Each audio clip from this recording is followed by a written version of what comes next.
Okay, so we are going to first demonstrate just how to use the slip leash in a normal form. So we're gonna put it on as such. It goes right underneath the chin, right behind his ears, and then we can adjust it down. Up here is what we call the stopper.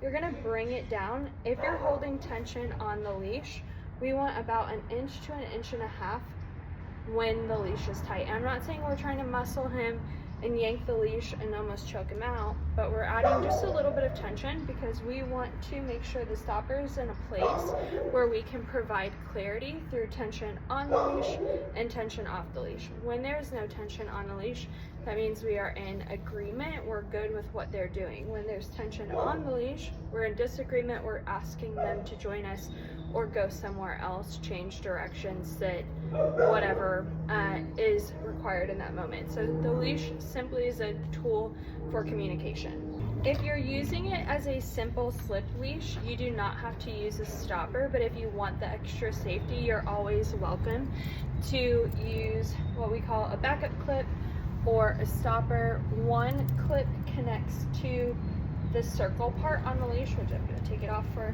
briefly.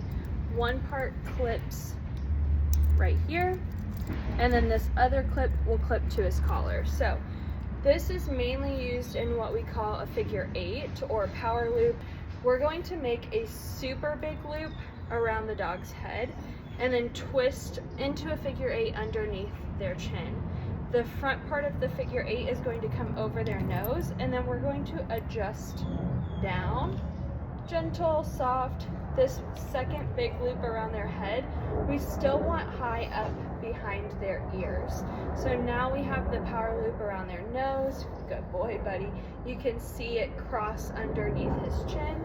And then most importantly, this backup piece gets clipped to their collar. Wherever that little normal leash clip is, that's where you're gonna clip it down. If you find again that we need to adjust the stopper, you can do that. This is just how we use our figure 8, and you definitely want to have that backup clip on there because if for some reason they were to fight this being on their face, they go to scrape it off, they can easily get loose out of the slip lead.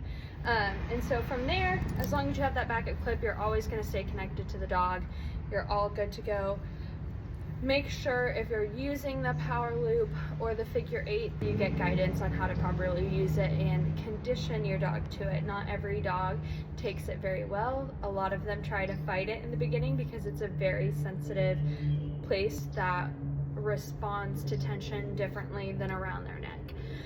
So just something to be mindful of as you go forward with using the power loop or the figure 8.